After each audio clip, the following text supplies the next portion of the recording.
Hey everyone, I don't have a Skinwalker story today, but I have something that's even worse than that.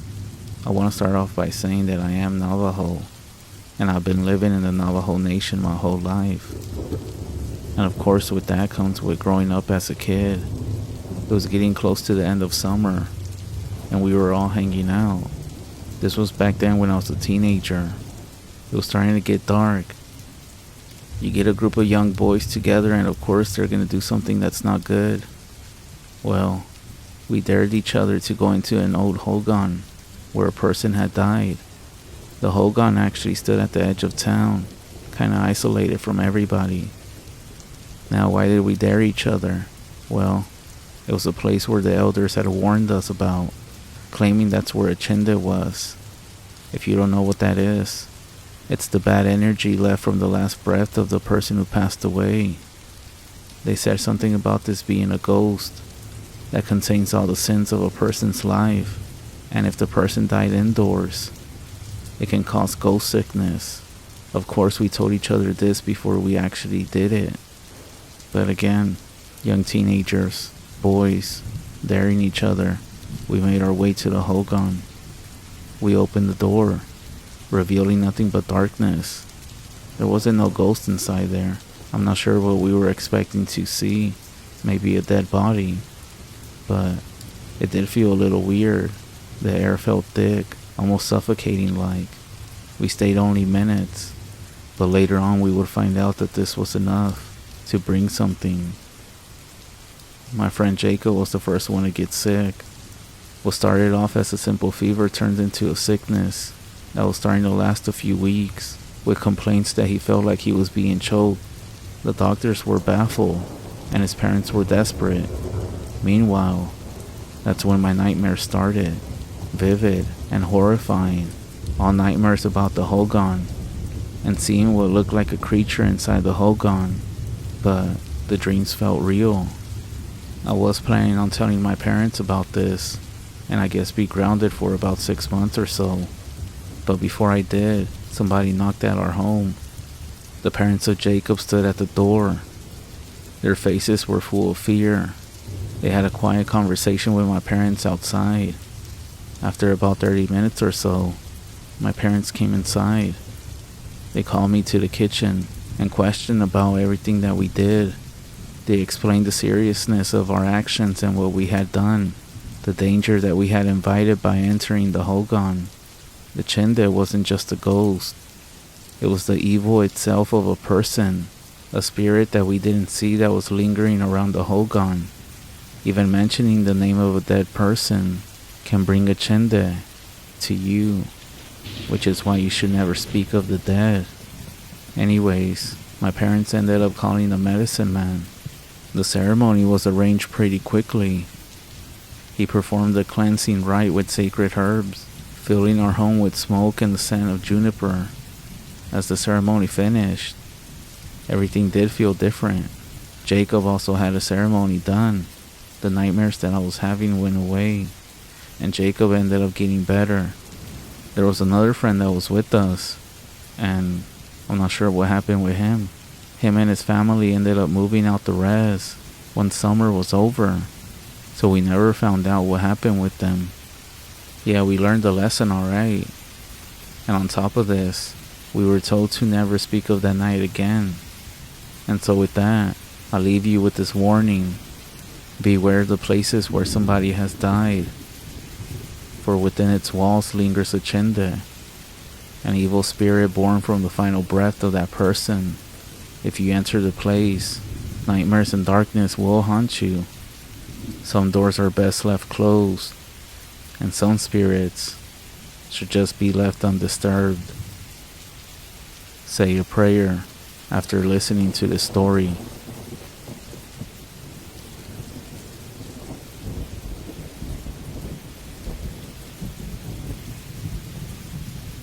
There was a crazy guy back in my hometown named Roy. A little background on how Roy went kinda crazy, and then I'll tell you about a supposedly haunted murder weapon. Yeah, just bear with me. This is going to be followed by the time that I saw something weird on his property as well. The story sounds kind of crazy, but It's all true. Pretend that you're back in my hometown, an unnamed place. So we got this guy, his name is Lane. The dude is basically a menace, kind of like a local celebrity, but for all the wrong reasons. We also have these two brothers who are very well liked, Roy and his brother. One day, Lane invites Roy's brother on a hunting trip. Roy's brother is super easygoing, and despite knowing Lane isn't exactly friendly, decides to take him up on the offer. The two boys go up into the mountains, but only one of them comes back. The death of Roy's brother is ruled a hunting accident, and there's not enough evidence to say otherwise. But knowing Lane, everyone is suspicious. He becomes a true outcast and spends the rest of his days living alone on the outskirts of town. He is able to sell one of his guns, and it changes hands a few times. People said that this gun is the rifle he used to kill Roy's brother with, and for this reason, it's said to be haunted. For anyone interested, the rifle was a Winchester. To be more exact, it was a Winchester model 1892, 20 inches, or maybe the next size up. I can't remember exactly. Minimal checkering on the handguard and butt. The gun could have been basically a museum piece. It was a beautiful gun. Anyways, one of my buddies ends up with this rifle. He's kind of an out-of-towner and picked it up by chance, not knowing the history behind it. He keeps it locked up in a safe. When he first shows it to me, he tells me he thinks the thing is bad luck. He claims he's had some weird experiences ever since he bought it. Strange accidents, and some serious, like a severe windstorm causing major damage to his home. Just misfortune after misfortune. I only experienced something minor with this gun. It was the first time that my friend showed it to me, and at that moment, the TV was on in the background. The moment that I took the gun in my hands, the TV turned to static. My buddy and I looked at the TV. There was a long moment of static. I quickly handed the gun back, and the TV went back to normal. Like I said, kind of a minor thing, but it was still creepy. What I didn't tell my buddy at the time was how I felt when I held this gun. For reference, I have tons of war trophies in my collection, some with pretty grisly histories. I have fired a bunch of guns in my life, but I have never felt what I did when I held that Winchester. It was impossible to describe, except to say it gave me an ominous feeling, like a darkness hanging over me when I was holding it. After that, I couldn't help but wonder what exactly went down in those woods with Lane and Roy's brother. As much as I love classic rifles, I'm glad that one of them stayed back in my hometown. Well, 1,400 miles away from where I live. I forgot to mention that Roy himself, well, his mental health went down. It was after his brother died. I'm not sure if it's related, but Roy was later diagnosed with schizophrenia. It was pretty sad. Every few months, he would go off his meds and do some crazy stuff.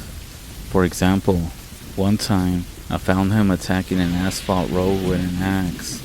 He was screaming about zippers. Apparently, he believed there were underground tunnels all through town, leading directly to his little shack. He would say that zippers, at least that's what he called them, which was basically a thief, would use these tunnels to sneak into his place, steal his stuff, and disappear before he noticed. He also sometimes claimed to be a reincarnated soldier from the Union Army, named Robert G. Steen.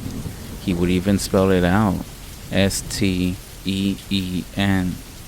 So yeah, it was pretty bad. Roy went from being the most well-liked guy in town to being banned from just about every public space. He and that evil guy Lane became our town's outcast. Anyways, my family and Roy's family had always been super close. After Roy went schizo, my parents had me check up on him from time to time. I would deliver water to his shack and also see how he was doing.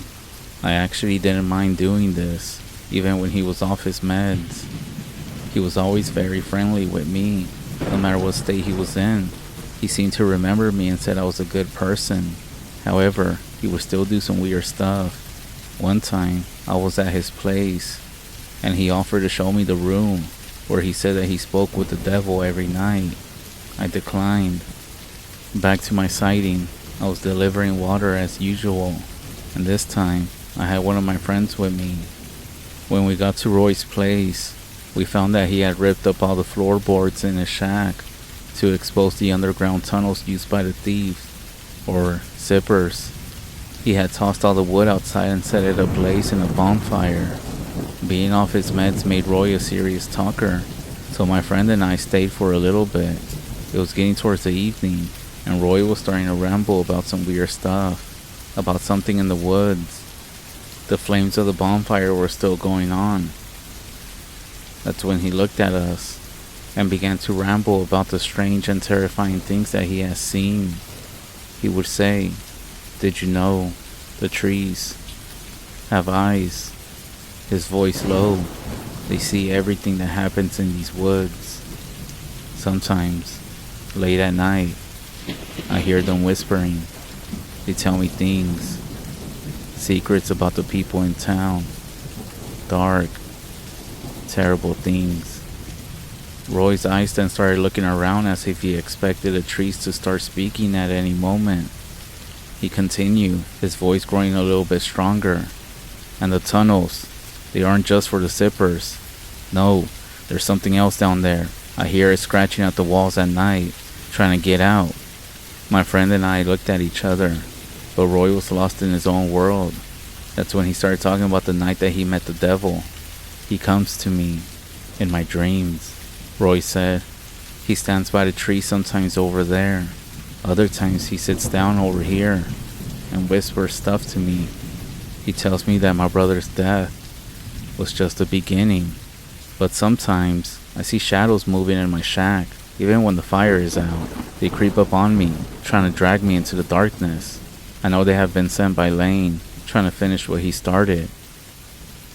The woods around us grew darker, and yeah, we should have gotten up by now. There was a moment of silence. Roy's head then snapped up, and he looked directly at me. "Do you believe in curses?" he asked, his voice barely above a whisper. "Because this place, my life, it's all cursed. And it all started with that thing, with that rifle." The mention of the rifle sent a shiver down my spine. The scary event surrounding it, combined with what happened with Roy, just made everything terrifying. My friend and I decided it was time to leave, but just as we were about to say our goodbyes, I spotted something in the trees behind Roy. It looked skinny and tall. It looked to be covered in shaggy black hair. It stood there for a moment before turning away into the woods. After it disappeared, I was staring into the trees when my buddy tugged at my sleeve and asked, "Did you see that too?" That moment gave me goosebumps. Believe me, the two of us had a long, silent, and very intense car ride home that night. We didn't even talk about what we had seen until we were back inside the house, feeling safe. After talking about it, I gathered that my friend only saw the thing after it had moved, but I got a better look at it. We talked about what it could have been, but we couldn't think of any explanation that fit. Eventually, we just dropped it. These days, that patch of woods is abandoned. Roy's shack was demolished a while back, and the road leading up to it is blocked by fallen trees and old abandoned cars. It almost looks like the road was blocked by junk, maybe to keep people away. Who knows? I never did hear about Roy again until recently. He passed away. The rumor, or the story, is that he committed suicide. As far as that thing that we saw, we never saw it again. I guess just be mindful of stuff that you buy, or if it's given to you. You never know what's the history behind it. Be safe.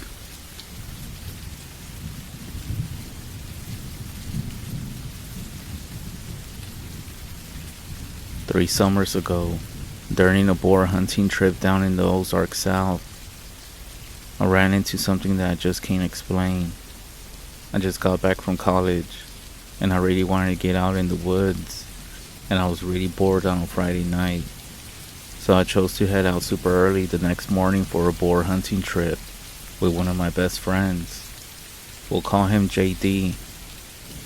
Now, I've been hunting in deep south swamps all the way up to Alaska, and JD is an Eagle Scout, so he's not really prone to being scared so easily. We pack our stuff up and we leave this place around 12:30 a.m.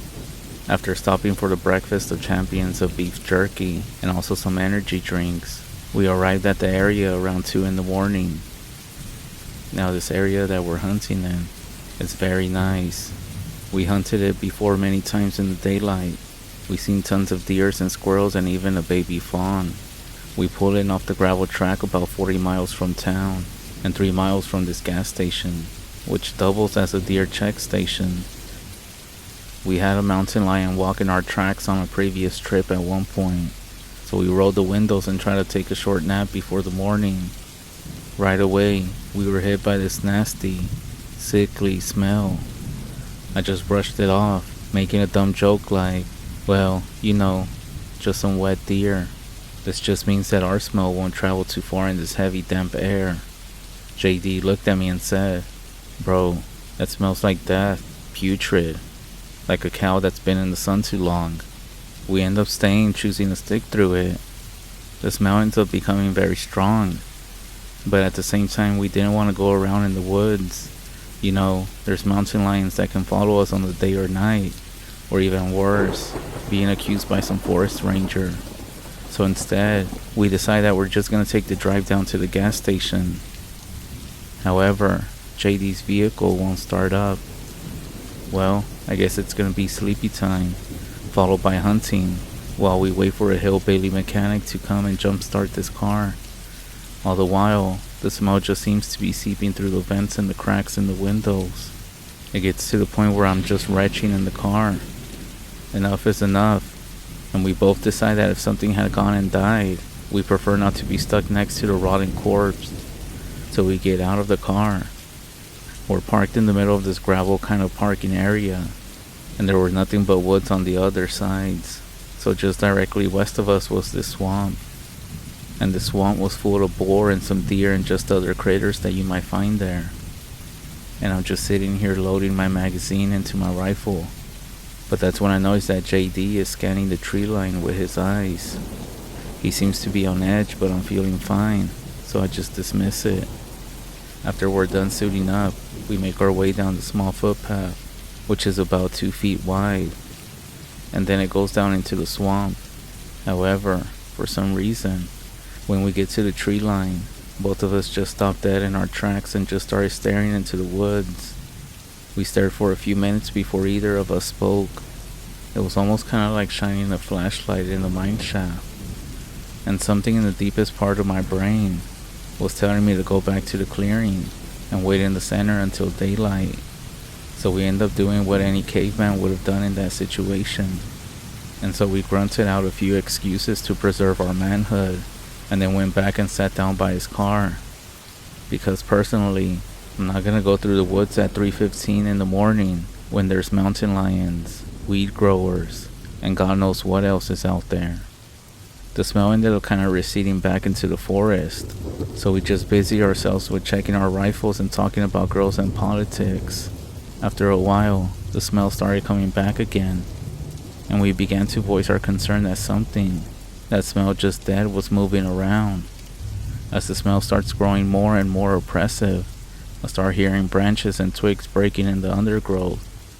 Whatever it is, it's moving, and I don't like that one bit.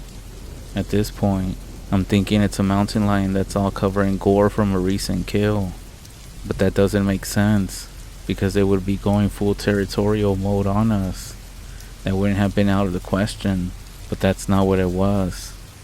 My first thought was that we either had a ranger with a sick sense of humor, a drug grower with a great sense of humor, or worse, a serial killer. Either way, weapons were shoulder, boats were closed unloaded chambers, and lights pointed towards where the sound was. There was just nothing, just the smell, and a slower, and then it stopped. The smell is everywhere now, and whoever it is sitting far enough back in the tree line so as not to be silhouetted by our lights. They're smart. There was no eye shine, which ruled out just about any other animal that I could think of other than a boar, which makes enough noise to be easily noticeable. Once again, the caveman brain rears up deep within me and tells me we need to build a fire right now. So what do? JD and I build a fire. Throughout this whole affair, other than a few moments, we've been mostly quiet. The fire seems to give us some kind of comfort, and whatever it is seems to back off into the forest, if only for a while. As the fire burned hot, we started joking again, having a decent time, convincing ourselves that it was just a big cat or something. However, there's only so much timber in the gravel clearing, and after a while, we would have to venture out of the firelight to keep the fire going, and that time came. As the fire burned down to embers, the smell came back more oppressive than before, and with that smell came an almost oppressive feeling of fear. Not just a normal fear, but an intense, guttural fear that made your muscles tense, your stomach turn, and your eyes grow wide. Every fiber of our being told us to get more wood, to keep the fire going. Only with the fire would we survive the night. So cautiously, we walked to the tree line, barely able to see it from the dying light. We've been trying to save the battery of our flashlights. I was on guard duty. My rifle would be a better standoff weapon than the one that JD had. At this point, my adrenaline is flowing from a feeling that something just isn't right out here. JD then leans down to the undergrowth to pick up a stick, reaching into the tree line. He screams and falls backward while branches break right in front of him. He gets up, freaking out, dusting himself off. He says that he saw something staring at him. Sunken eyes, ashy gray skin, and he said it smiled at him. Not so much a smile like a human. This intense moment was followed by another hour of this game of us building the fire back up and retreating back into the woods, and then the fire dying and then it coming back into view again. I should note that this entire time, quote unquote he, as we were calling it now, was circling us. I guess probing our defense, seeing if it could find a way to get up close without being seen. By the time that 5 a.m. rolled around, we had exhausted almost all of the dry firewood that wasn't within the tree line, except for the tall grass on the northeast side of the road. Well, of course, we do what we have to do and slowly pick our way over to the tall grass. By this point, I have taped the flashlight to my rifle, and I switch it on as I leave the fire to get some more dry grass. As JD is filling his hands with tinder, I check my right hand side and look down the road. I wish I hadn't. Just as I swing the flashlight over the road, I see him for the first time, grayish black, with matted gray fur, or some kind of skin. To be honest, I couldn't really tell. It crossed the 10-yard track, really quick, hunched over, maybe 5.5 to 6 feet tall, moving almost like a gorilla. Something in my head just started screaming, "It's over. It knows you've seen it. It's not just being territorial. It's circling like a predator." We ran back to the fire and popped the dry grass on top and waited for the smell to recede. Except, it didn't. If anything, it got closer, more intense, and this time, we heard it, moving closely. So we pushed out and got into the trunk of JD's car and listened as it passed behind and in front of his car and back into the trees. I decided that we either make the 3-mile run down the dark countryside to the gas station and pray that the lights are still on, or we build a fire big enough that one of the farmers or someone driving on the main road can see it. We end up deciding that sprinting the 3 miles to the dark countryside, guns on our backs, could get us devoured by whatever this is, or shot by a farmer. So we did the next best thing. I pulled a small tree out of the ground. I'm not talking about a bush. I'm talking about a small 8 to 9 foot tree. It's amazing what adrenaline can do for you. So much adrenaline that your facial muscles are drawn tight. Your eyes dilate to nearly black. In any case, the fire burns bright, very bright, and after a while, he retreats further back into the woods, and this tree happened to burn for a long time. Eventually, maybe 30 minutes after throwing the tree on the fire, these 3 lifted trucks came barreling down the road and into the gravel parking area. The first truck had an insane amount of those off-road lights on the bull bar and on the roof, which actually lit up the whole area like it was the sun. The smell instantly goes away, but still, no one gets out. Then, a man wearing a National Guard t-shirt and ACU pants hops out of the second truck with his hand on his hip. He had a concealed pistol. He questions us for about 10 minutes, makes us disarm and clear our chambers, and set our rifles in JD's car. He tells us there's a burn ban on, and we shouldn't be out here screwing around. We explained that our car died, and we came out hunting and made that as a single fire. He just looks at us strange whenever I say the word hunting. He walks back to truck number 1, and comes back and tells us not to come back there unless we have all of our ducks in a row. The third truck drives over, and a man hops out and starts to jumpstart our car. I shake his hand and say thanks, and he gives me a worried but sympathetic look. He doesn't say very much but walks back to his truck and just simply drives away. Truck number 2 leaves shortly after, once we get everything packed up. The window of truck number 1 rolls down, and the chubby man calls me and JD over and says, "There's no boar here. If you're hunting for boar, you best be looking further down the road, at least at the other end of the county." Now, I know there's tons of boar here. I'm not gonna mouth off to the hillbilly militia that just saved my life. So I thank him for his advice. JD and I get back in his car, debating whether or not he had gone away with all the commotion. Just as soon as the big man had pulled out, the smell returned yet again. Fuck no. We hop on the gravel road, drive down the highway, drive past a few farms and make our way towards the border of the county. We noticed, however, that we're still being followed by a small white Honda, and guess who's sitting in the front seat? The big guy and the other hillbilly militiaman. They follow us all the way out of the county, and then simply turn around. I'm not sure what me and JD saw out there, but one thing's for sure, I'm never going back into those woods again. As far as those men go, well, I'm not sure who they were. If you all have any ideas, let me know.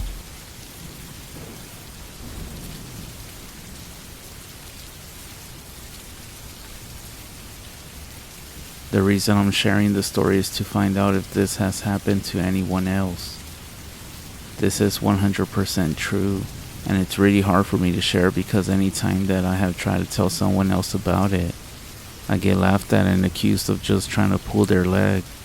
I recently saw an article about a woman who was hunting, and she saw what seemed to be an invisible creature that she described as almost like a predator from the movie of the same name.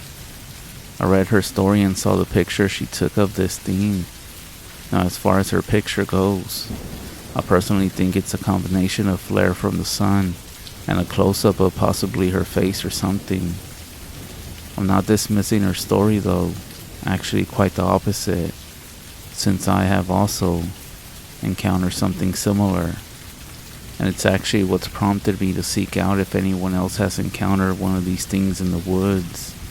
Now let me tell you, when I was about 5 years old, I was playing by the edge of the woods behind my grandmother's house. I played there often and my grandma just kept an eye on me from the kitchen or living room. She would come out every once in a while just to see what I was up to. I was obsessed with digging in the dirt and collecting unusual rocks and arrowheads that littered the land where my grandmother lived. I should mention this is Midwest Illinois, not too far from the Cahokia Mounds, so finding arrowheads was actually not that uncommon. Anyways, that day I remember picking out a spot to dig. I had been out there for quite a while because I remember I had a pretty decent sized hole going. and that's when something caught my eye up in the tree that I was next to. I almost don't know how to explain it, but it looked like almost a heat wave coming off the branch of the tree. It was fall. I remember this because I had my jacket on, and I remember thinking that my mom was going to be pissed at me because I had dirt around the bottom of the arms from digging.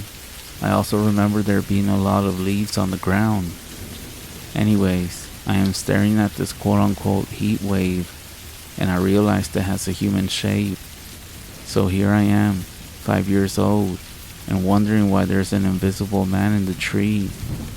I remember feeling scared but unsure what to do. Then, it started moving and making a faint clicking sound. That's when I decided that maybe I wasn't supposed to be seeing this, and so I hightailed it back to the house. My grandmother saw I was pretty shaken, and I remember telling her that I just saw an angel. In my 5-year-old mind, I didn't know what else it could be. I had never heard of a ghost or monsters, so to me it had to be an angel because that's all my little mind could think of. So now jumping ahead to when I was about 12 years old, by this time the encounter was way out of my mind. I love watching action and sci-fi movies. My dad had rented the Predator movie. As we're watching the movie, and the first time that you see it invisible, I almost shit my pants. All the memories from that day digging in the dirt came flooding back.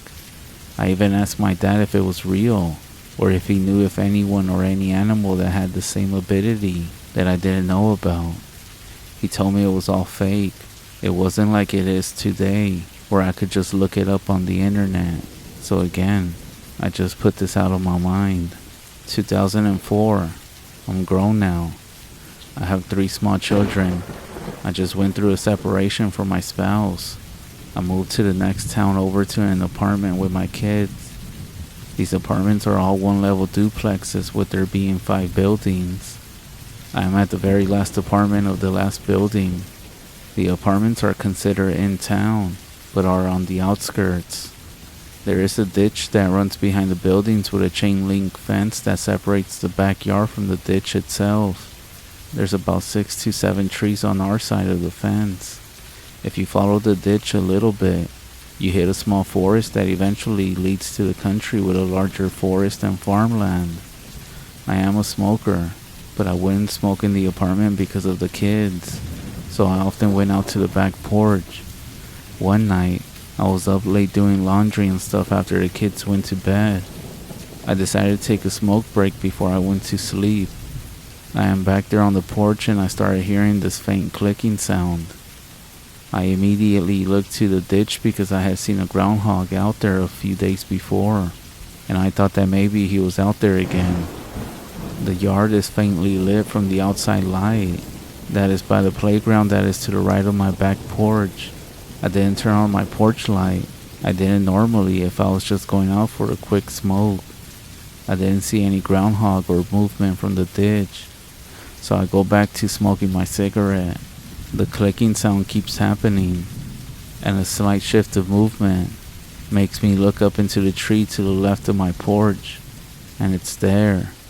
The same invisible thing I had seen when I was 5. It's like a distortion, but in a humanoid shape. It was crouching down on the branch with an arm out, holding onto the trunk of the tree. I couldn't believe it. Is this really happening? As it came to kill me from seeing it all those years ago. All I could think about was my kids in the apartment sleeping. So I ran inside and slammed and locked the door. I ran to the kids' room and I made sure all the windows were locked. Then I just turned out the lights in the living room, and I started staring out the blinds towards the tree to see if I could catch another glimpse of it. I sat there for about a good 10 minutes and I couldn't see anything. I began to think that maybe I was just tired and that my head was playing tricks on me. Just as I was finally talking myself down, my neighbor's dog comes running across the yard and starts barking at the tree, at the same branch that I had seen this thing at. That pretty much freaked me the fuck out because this dog was not a barker. I had actually never heard him even bark at anything. even at the groundhog that had been hanging out in the back. This barking went on for a few minutes until I heard the neighbor who owns the dog call him back inside. The dog then turned to go back home, stopping every few feet to look back at the branch of the tree until he was out of my sight. I didn't sleep that night, and I have never seen anything like it again. I don't know what to think of it. I am a grown person. I have kids and a good career. I just want to know if anyone else has ever had an experience like this. I know what I saw, whether you believe me or not. Thanks for listening.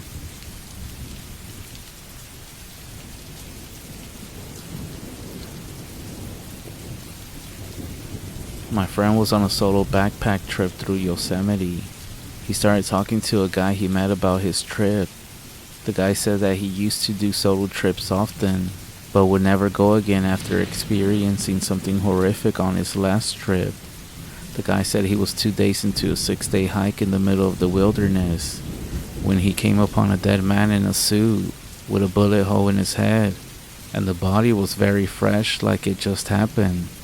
He never heard any gunshots, and he could not see signs of anyone else around. He was filled with dread and he felt like somebody was watching him. That's when he took off running back down the trail that he came from. He ended up hiking for a few days and nights without rest back to the trailhead. He said the nighttime was the absolute worst. Every noise he heard and shadows he saw felt like something was stalking him in the dark. He told the authorities when he returned and never heard back from them. He wondered if maybe the man was shot and thrown from a helicopter. My friend said that he had to stay with a group for a couple of nights after hearing this story, and he as well cut his trip a bit short, feeling scared.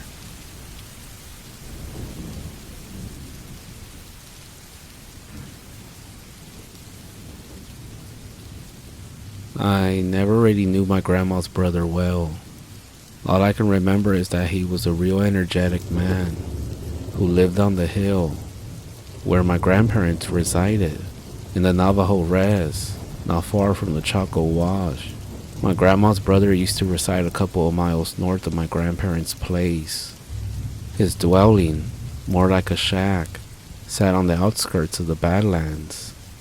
When we were young, we were instructed to steer clear of this place because it was considered evil. I never questioned why. I just accepted the warning and avoided the area. As time went by, my grandma's brother passed away under strange circumstances. He was found dead in his house. Even though he would occasionally visit my grandparents, his absence for a few days was unusual. My older uncle went to his house and discovered his lifeless body. What was strange was the hasty funeral arrangements that followed. Normally, in Navajo tradition, funerals are held on the 4th day after the person's passing, but in this case, the funeral was conducted immediately, without even informing the family. Curiosity led me to sneak over to his house to see what it looked like inside before it was torn down, as per my grandmother's request. The inside of the house felt eerie. It was a one-room, shed-like structure with faded and sun-bleached wooden boards for walls. The boards didn't fit tightly, allowing sunlight to filter in, illuminating the floating dust particles. The bed was modest, adorned with a green army blanket. There weren't that many decorations, mostly old shearing tools and knives, with no photographs in sight.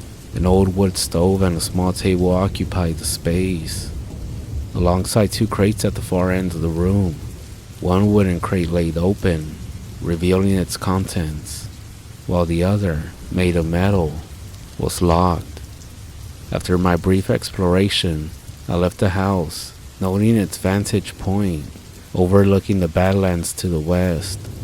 Several years passed, and my older uncle decided to build his dream house on the exact site where my grandmother's brother had lived. Despite my grandmother's concerns about the location, my uncle was determined to proceed with the construction. He envisioned a single-story ranch-style house, equipped with all modern stuff, which was actually very rare on the res. The construction began, and everything seemed to progress easy at first.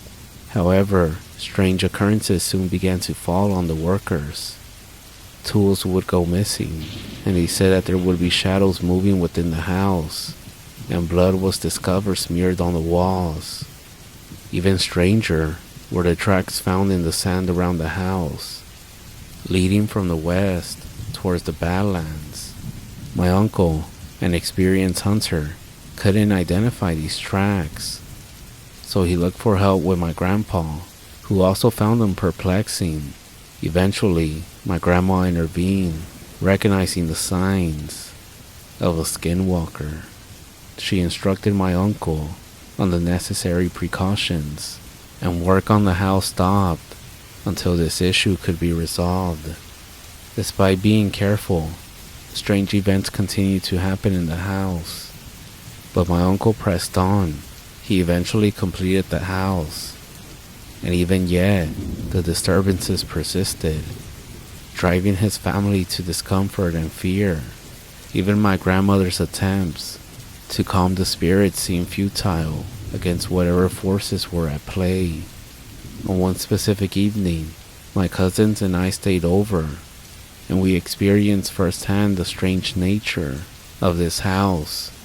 The generator was shut off, and then strange noises echoed through the darkness, and it almost felt like some presence seemed to stalk us from the shadows. Only the intervention of my grandparents, armed with traditional remedies and fierce determination, brought us relief from all of this. Another incident involved my younger cousin. She was alone in the truck outside, and she said as she looked to the west side of the house, she saw a pale, humanoid figure peering down at her with dark, soulless eyes. Her screaming alerted the family to come outside, but this creature had vanished before they could confront it. Even with my grandmother, a woman of great strength, she had vowed to confront whatever was there and expel it from the house. My grandma was very traditional and practiced native medicine. She also used sacred crystals to find and heal people. While looking into her crystals, she would also practice reading people's hands. There's been a few instances where she has been used to locate missing people, and also found the circumstances of the way the person died. She also had knowledge of the evil way, the dark practice of witchcraft. In native medicine, my grandma had acquired a few secret items and would seek help from another medicine man. They both went into the house and began a ceremony to expel whatever was in it. They went into each room, blessing them with sage and sealing them with ash. When they finally went into the master bedroom, the medicine man started to vomit and bleed from the nose. My grandma said that she had a nauseous feeling and felt dizzy, almost fainting. They both retreated from the room and closed the door, sealing it with ash. The medicine man said the room was the source of evil, attracting evil spirits, including skinwalkers. He said he would try to pinpoint where the evil was coming from, but would need to go in alone. He began by lighting up a medicine bundle, taking bitter root, and marking his forehead with ash before entering the room. He described the room as very cold, feeling the presence of numerous spirits in the closet. Upon opening the closet, he saw a black mist on the floor, swirling like the eye of a black hurricane. He began the ceremony to close the portal, but was met with resistance. The medicine man heard a voice from the swirling mass, telling him that only the one who summoned the evil could close the portal. However, he continued the ceremony, and the mass started to diminish and eventually disappeared. Blessing the room with sage and corn pollen, he attached the burnt log to the top of the interior of the closet and sealed the door with ash. He warned my grandma that whatever was summoned was evil and too strong to keep under control, and so his recommendation was that my uncle abandon the house. Despite the warnings, my aunt, her boyfriend, and their 3-year-old son moved into the house, believing it to be a perfectly good place to save money on rent payments. However, they soon encountered paranormal experiences. One evening, my aunt heard footsteps walking down the hallway, followed by something crawling into bed with her and her son. Whatever it was, quickly got out of bed, threw off the covers, and stepped on her boyfriend's neck, causing him to choke for air. They then decided to leave the house immediately, leaving their belongings behind. Later, my younger uncle Max and his friend Leo decided to spend the night at the house to investigate. While they were there, they experienced a terrifying encounter with different spirits, including that of a little girl and a faceless figure, making them flee the house in fear. Even after these encounters, the house has remained vacant, with strange occurrences continuing to happen, such as lights turning on despite the lack of electricity. Despite the warnings and strange events, the house stands abandoned, with its curtains drawing open, as if someone is still inside, watching.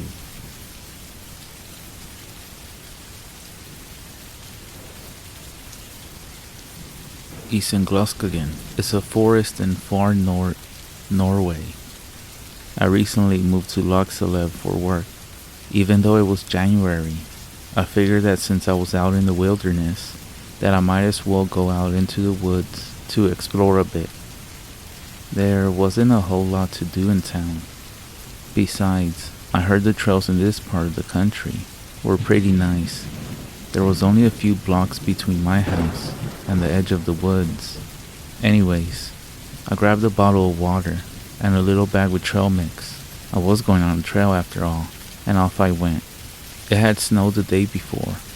I guess snow is pretty common up here. It was a pretty soft snow, the kind that ski resorts prefer. It would crunch loud as I stepped on it.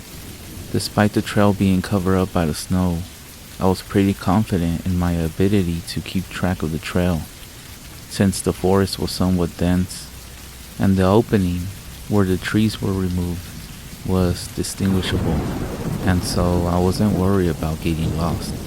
It was still pretty early in the afternoon, only about 1 p.m. I wasn't worried about the sun going down.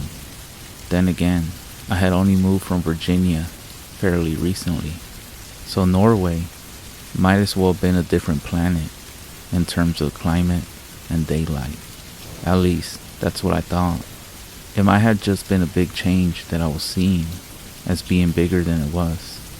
After about half an hour, I wasn't terribly deep in the woods. I was moving at a pretty slow pace after all. I had passed a lot of scenery, but nothing that really stood out. Just a lot of trees, a few which had fallen. It was at this point that I realized something that surprised me just a little bit. I wasn't alone in the woods. I stopped briefly when I noticed that a few flakes were weakly drifting to the ground, and noticed that I could hear something else. I could hear the sound of snow crunching under a human's foot. They didn't sound like they were wearing heavy boots or anything. It was much more quiet. I could only really tell it was a person because it was clearly 2 feet. They sounded distant, just barely close enough for me to actually hear it. The woods were pretty quiet. It wasn't windy or anything like that. That's when I saw her in the distance. A woman. Even though my memory is shaky, I say that she was about the ballpark of about 50 yards away. I could just barely see her moving between the trees, drifting almost casually through the snow. But something struck me about her appearance though, so I knew I had to get closer to her to know if I was right or not. So I pursued her. I didn't want to call out to her yet, but I did begin trying to hurry up. She didn't seem like she was moving very fast, but I was struggling to keep sight of her in the forest. Finally, I was about 10 yards away from her. And now I was close enough to confirm what I thought I had seen before. The woman was completely naked. I figured this woman must need help, that she must have been on something, or she was mentally ill. Nobody walks around in the snowy woods with no clothes on, with nothing on. "Excuse me," I piped up, but she didn't acknowledge me. She must have been on some serious drugs. "Excuse me," I repeated, a bit more loud this time. She kept walking, even though when I said that, her pace had slowed just a little bit. I didn't mean to stare, considering the situation, but she really was gorgeous from what I saw of her. Without going into any details, I'll just say her body, and what little of her face I managed to see, was damn near perfect. I shook off the distraction and began trying to approach her. I got to about 5 yards from her when she suddenly stopped. It was such a sudden thing that I stopped too. "Excuse me, ma'am. Are you okay?" I asked in the best Norwegian I could, even though I knew it wasn't very good. She stood motionless in the forest for a few seconds before quickly turning to me. I then got a good look at her face. She didn't seem bothered by the cold. Her flowing blonde hair looked to have just come from a salon. Her body didn't seem to be reacting to the cold at all. No frostbite, no bluish tint, no shivering, not even one single goosebump. What really struck me about her was her eyes. Her eyes were an icy, cold-looking blue, almost gray. She had no expression, and despite having turned to me, she didn't seem to really notice that I was there. Her face and body language didn't indicate that she was actually acknowledging me. She never looked directly at me. I figured that she must really be on some serious drugs. I stopped for a second or two to think of what she might be on, before remembering her current situation. Ma'am, are you alright?" I repeated. No response. "I can call a hospital for you if you need me to," I offered. At that point, I realized that I didn't bring my cell phone with me. Shit, what would I do now? I had no way of contacting authorities with this drugged up naked lady in the middle of the frozen woods, but I didn't feel comfortable just leaving her out here to go and get help. What if a search team wouldn't be able to find her in time? How long has she been out here anyways? I figured that my best option would be trying to get her to follow me back to town. "Ma'am, would you like my coat?" I offered. It was better than just letting her freeze, after all. She didn't react to my question at all, despite the cold. I took my coat off and began to approach her. That's when I noticed something I didn't notice before. Her fingers and toes now seemed to be a blue color. She didn't seem at all frostbitten not a moment ago. Where did that come from so fast? I knew I had to get her out of here, and fast. As I got closer, there was more frostbite I hadn't noticed before on her nose and ears. Suddenly, she turned away from me and began walking away. "Hey, wait!" I called out to her. No response. Suddenly, her pace quickened. A few seconds later, she was running. And a few seconds after that, she was out of sight. "Damn it," I shouted. I would have to try to follow her footprints in the snow now. But that's when I noticed that she wasn't leaving any footprints. What the hell was going on here?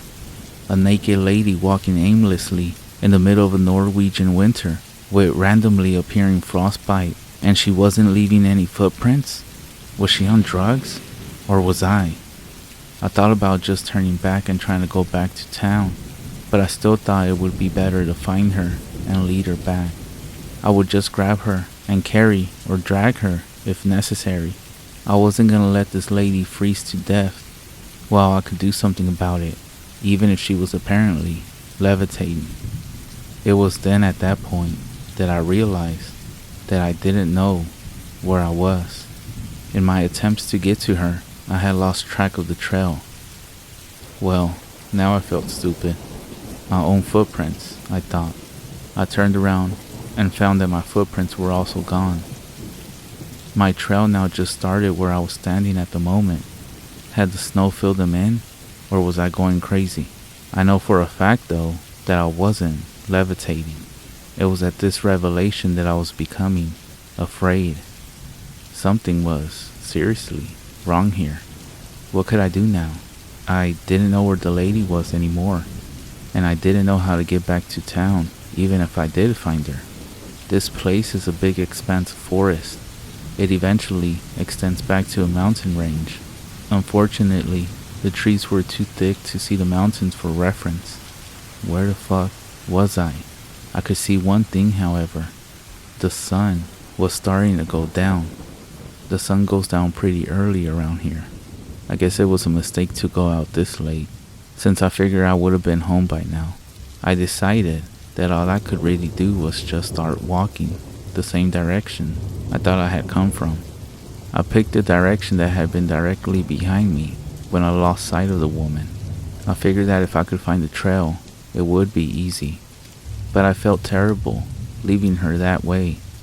But I needed to know where the hell I was before I could effectively help her. I was now considering just rushing home and calling the authorities to be the best available option. But first, I needed to find home. I walked for what felt like hours, through snow and trees, without ever finding a trail. I didn't know if my mind was playing tricks on me, similar to my footprints disappearing, or if I had actually gone in the wrong direction. I paused to look around when I noticed a woman walking off in the distance. Relative to where I was, she was at 3:30, about 20 yards away. I stared at her for a few seconds, realizing that she was actually looking at me. The fact that she was looking at me was creepier than when she wasn't. I was frozen in place, too confused to approach her. I knew I needed to help her, but I wasn't sure if I wanted to anymore. All of this seemed so off. She then began taking a few slow steps towards me, to where I was. I don't know why, but I was getting scared now. I took a few steps back to attempt to match the ground she was gaining on me. She didn't seem determined to get to me. In fact, despite looking at me, she didn't seem like she actually noticed me. I was, for some reason, apprehensive to turn away from her and just run. I was still clinging to the idea that this was just some normal woman, out of her mind, on drugs, who also needed my help. My own pace was beginning to slow down. I don't know why, but I wanted to get away from her, for some reason. But my body just wasn't moving the way it should have been. On top of that, I was so cold, it was like ice was forming in my blood, and she was catching up to me pretty quickly. "Ma'am, if you need help, I can help you," I said. "We can get back to town. Lakasalev, you know where that is, right? It's just on the outside of the woods here. Do you want me to help you?" No response. I looked down and noticed that her hands and feet were frostbitten. There was also patches of frostbite all over her body now. Had her condition become more severe? When she got closer, the frostbite was also on her lips, turning them a blue color. Her chest and face were slowly becoming flushed in a frosty blue. "Ma'am, your frostbite is getting worse. We need to get you to town. Here, take my coat," I said. I was actually becoming panicked at her bizarre behavior and this entire situation. There really was something severely wrong here. A large clump of snow fell from a branch above my head and crashed on my head. It didn't hurt, but I had to wipe the snow from my eyes. It took little effort getting it out. I looked up from my struggle to notice her now standing very close to me, nearly 3 feet away. That's when I lost it. I began to will myself away from her. I took off running, not caring which way I was heading anymore, as long as I could get away from that monster. That thing, she wasn't human. Or if she wasn't a normal human. When I looked up at her that time, her body was completely covered in frostbite. Her entire skin was a deep blue color, patches of decay. Her forearms down and her legs on down were skeletal. Her face was mutilated by frostbite, her ears and nose missing, the rims of her lips missing. Her chest was actually missing entirely, with a large patch of mutilation carved into her chest by frostbite, exposing just a small amount of her rib cage. I was just about out of my mind. I was actually running now. I had no idea where I would end up. I was just hoping to find the edge of the woods before she might have found me. I couldn't tell at all if I was getting closer to safety or further into the woods. Then I kind of wonder if just escaping the woods would be enough. Would she follow me out? I didn't know what to think anymore. That thing, obviously, wasn't human anymore. Assuming it ever really was. So I didn't even know if it would conform to human logic. All I could do was cycle through begging not to be found, begging to escape somewhere else, begging to escape somewhere safe, cursing my entire decision to go walking out in the woods, cursing the woods themselves, asking what the hell she was. All of this. It was all I could do while running to avoid going crazy. I don't know what's going on. Maybe it was making the whole thing worse. I ran for what must have been another few hours. And it was dark now. As I was running, I tripped over a root, steered sideways, and slammed my back into a tree. It was now too dark for me to see anything, and I was now too tired to even move.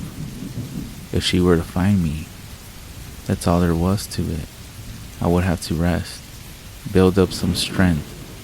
I backed myself up against the tree I had collided with and stared into the blackness, hoping not to get attacked. I remember the food I brought with me and pulled out my bottle of water. All of the liquid had frozen solid. I found it very strange because I didn't really think it was cold enough for that to happen, especially since it had been in my coat pocket the entire time. Maybe I was going crazy, or maybe I was just losing it. Well, I couldn't drink ice, so I moved on to the trail mix. It was fine and gave me a bit of strength. Stopping to eat actually gave me the chance to try to collect myself. I could really only wonder what the fuck that thing was, why I was seeing so many weird things going on with the snow and ice.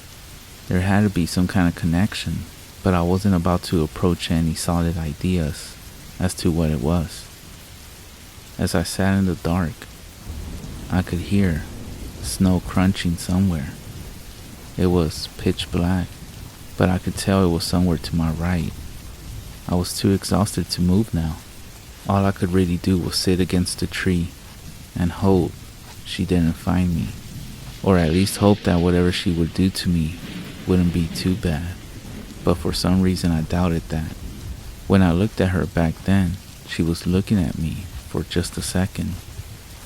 When I could see what she really was, that frostbitten body, her eyes stayed, but they were glazed over, like she was drugged or something. For just a second she looked right at me. I can't even think of what she might have wanted to do to me, but I'm not really liking any of my options right now. As I sat there, listening to the distant crunching, I focused so intently. I could feel every single snowflake that was hitting me. They seemed to be getting colder, somehow. The entire forest seemed to be dropping in temperature. I honestly wasn't sure I would live to see her catch me. I might end up freezing first. I was trying to think that maybe I shouldn't just be sitting here, but I couldn't decide which was more dangerous, walking around hoping not to be found, or sitting in one spot hoping not to be found. I wasn't sure what to do either way. I looked behind the tree to still see nothing in the dark.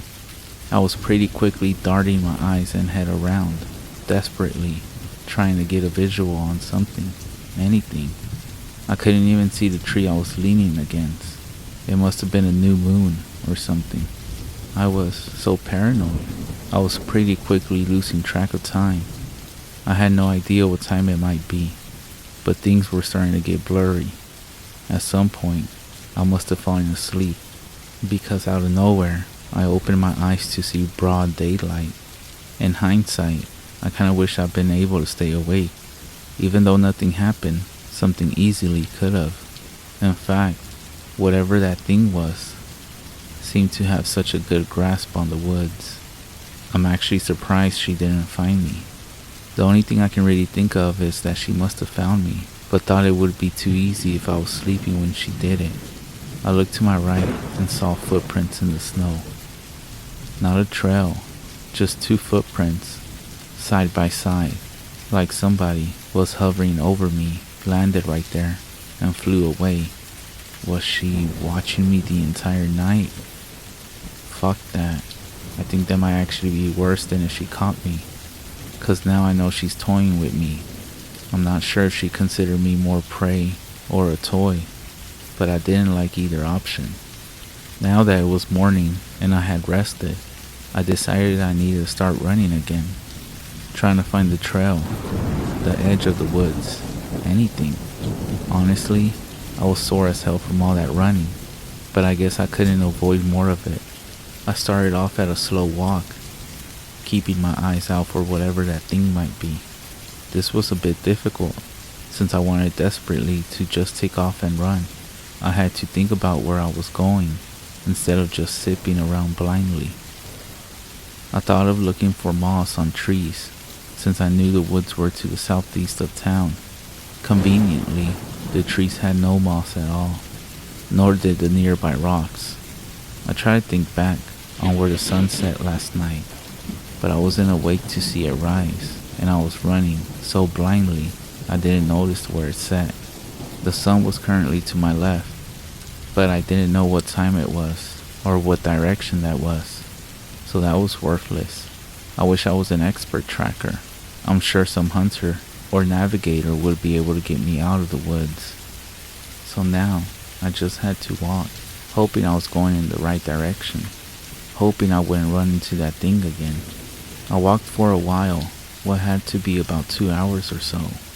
I still didn't seem to be anywhere near the edge of the woods. I still couldn't see anything. It was mostly just a flat plain of snow with trees all around it. I kinda wish they had put a sign up at the edge of the woods, warning people not to go into it.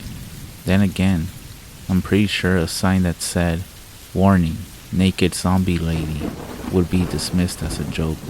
At this point, I realized I was stupid and just ate a handful of snow. I completely forgot that snow was just fluffy water, and just went without liquid because my water bottle was frozen. I must have been so confused from where I was exhausted that I didn't even think of it. With that refresher, I began to realize I was being followed again. I could hear the snow crunching from behind me again. I turned to face it, but there was nothing there. I gazed around, but still couldn't see anything. I needed to hurry up before that thing caught up to me, so I got up and kept moving. It was hours later, and I still didn't see any scenery that looked even remotely unique. I had no idea these woods were this big. I realized that nobody really knew me, so nobody would be looking for me either way. I wasn't really counting on that anyways. Honestly, I just needed to find a way out. At this rate, I wasn't sure if I was just walking in circles or not. I could have been for all I knew. At this point, I realized the sun was hanging low. That must have been west.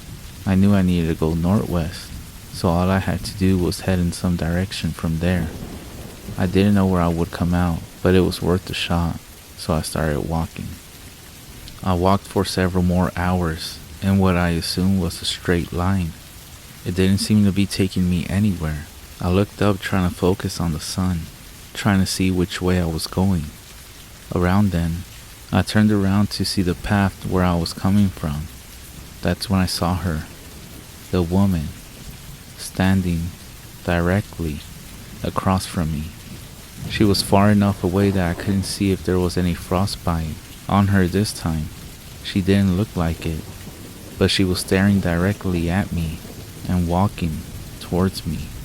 I was in a better position this time, or at least I thought. I knew where the hell I was going. I turned left and started running towards the sun.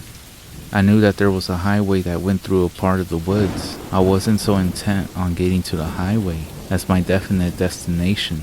If she blocks my path directly to town, I can find some semblance of civilization. I ran for a few minutes before realizing that I had lost her, or at least it looked like I did. I wasn't sure anymore. I knew she could be anywhere. I slowed to a stop and surveyed my surroundings. I couldn't see her anywhere, nor any sign of her. A small amount of sunlight was peeking through the trees now, but I could tell it would most likely be setting within the hour. I had to find my way out before that happened. Otherwise, I would lose my only usable reference point. I took off running again, sprinting through the forest, dodging between trees. I had no idea how long I was running for, maybe 45 minutes, but it was also getting darker. I was losing light and my ability to navigate. I could only try to keep running in a single direction, then just keep going that same way once the sun was down. I felt I had a pretty good system now. Surely, I couldn't get lost if I kept in a straight line. The only thing I really had to worry about was getting interrupted. At that point, I crashed into a tree. I had been running for hours. I must have been tired again. My coat wasn't really protecting me from the environment the way it should have been also. As I slowly rose to my feet, I saw an opening in the trees. It was the trail. I had finally found it again. I climbed back to 2 feet and staggered onto it. I felt a lot better knowing I had found a sign that I was on the right track. I then realized I had something of a conundrum. Should I really follow the trail, or should I keep going in a straight line the way I was? I remember seeing a map of the trail outside, seeing that it wasn't just one trail, but a huge network. I don't remember any specific directions, but I knew that just blindly following the trail might not necessarily be a good idea, especially now that I was already on a good path. I decided the trail could screw itself and kept walking in a straight line. It was also very dark now. I could barely see. I couldn't quite move as quickly as I was before, but I wasn't about to just stop. I didn't trust my safety to that monster. It was now practically pitch black again. I didn't know what time it must have been. I had been switching between walking and running for more than 24 hours now. When the fuck would these woods end? These woods couldn't have been this expansive. They just couldn't have been.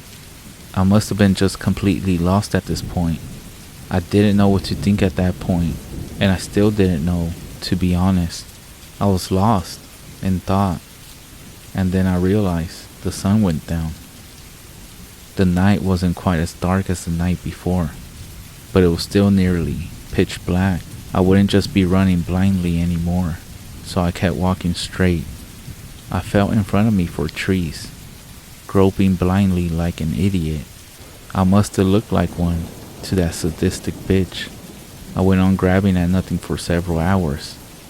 It had to be past midnight when I felt something that wasn't natural. I felt a quick brush of a wispy, spiderweb-like form.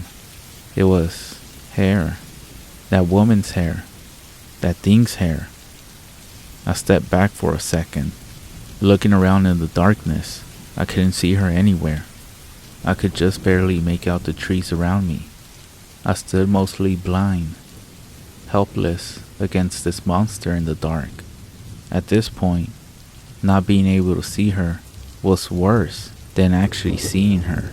That paranoia that grips you as a little kid in your bedroom, staring at the closet, waiting for the boogeyman to come out and eat you. I finally took a step, not feeling any sign of her anywhere.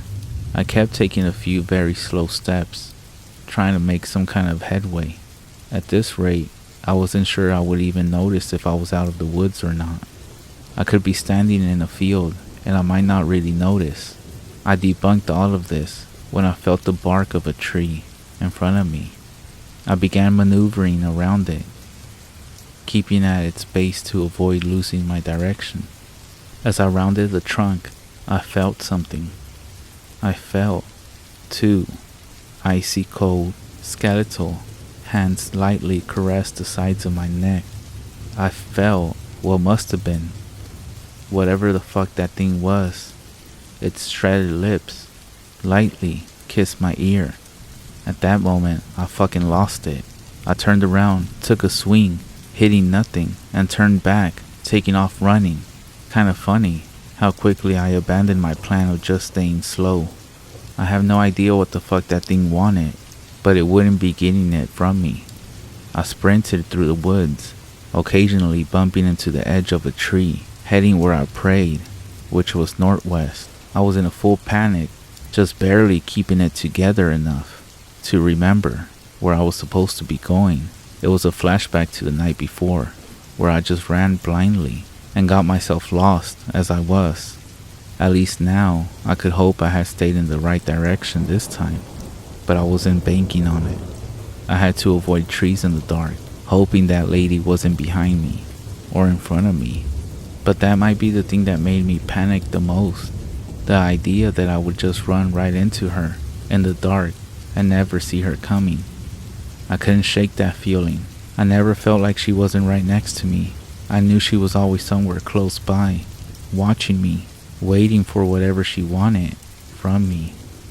At some point in the dark, I suddenly ran right into something. It was low and hard.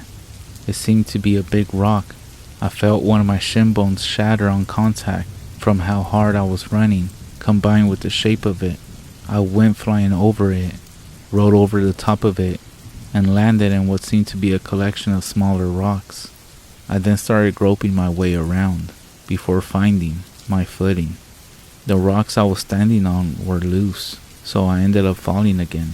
My hand landed just the right way for me to get an idea of the rock itself. It felt so strange. It actually didn't seem like stone. It was too light for that. I picked it up and felt its shape, discovering it to be a bone. I felt around a bit more and found that all of the small rocks I was laying on were actually bones, some of them clearly human. I began trying to crawl my way out before brushing my head on something metallic. I picked it up, finding it to be an old lighter. I gave it a few clicks to see if it worked. I have no idea if it did, since I was terrible with lighters. I never could get one to light up. As I sat there, I felt something brush against my leg. It was a hand. I jumped back, assuming it was her. As I backed away, I heard what I can only describe as a hoarse, weak, wheezing noise. I grabbed a large rock, crawling over it, attempting to rest for energy. I wasn't sure how well I could do with that busted leg bone. As I sat back, I could hear snow crunching from behind me. I listened carefully, trying to see exactly where it was coming from. How close was it? It was in the bone pile, apparently. The footsteps suddenly stopped, as I heard total silence for a few seconds. The wheezing kicked back, more panic sounding this time, like a person who had their vocal cords cut desperately, trying to talk. I suddenly began hearing a different crunching noise. It sounded like bone breaking. It sounded like flesh tearing. I didn't know what was worse, what was happening, or what might be happening, and not knowing was killing me. I had to know what it was.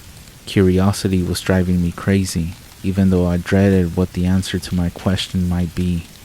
Finally, I decided I had to see. I peeked over the rock, seeing nothing but darkness, of course. But then I remembered the lighter. I gave it a few flicks before finally getting the damn thing to light. When I looked down, I saw her. I now saw the full scope of the bone pile. It was huge. It looked almost like one of those mass graves that genocides and massacres have been known to produce. There were some animal bones too, deer, birds, dogs, but it seemed like it was mostly human bones. As I looked closely, I saw tooth marks on the bones. As I looked up, I saw exactly what she was doing, the exact source of that noise. It was a man. It looked to be a middle-aged man, or at least what was left of him. His body was missing from around his stomach down. She was holding his torso up, devouring him.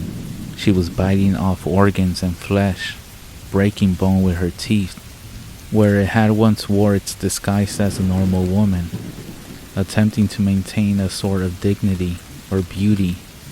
All of it had mostly been abandoned.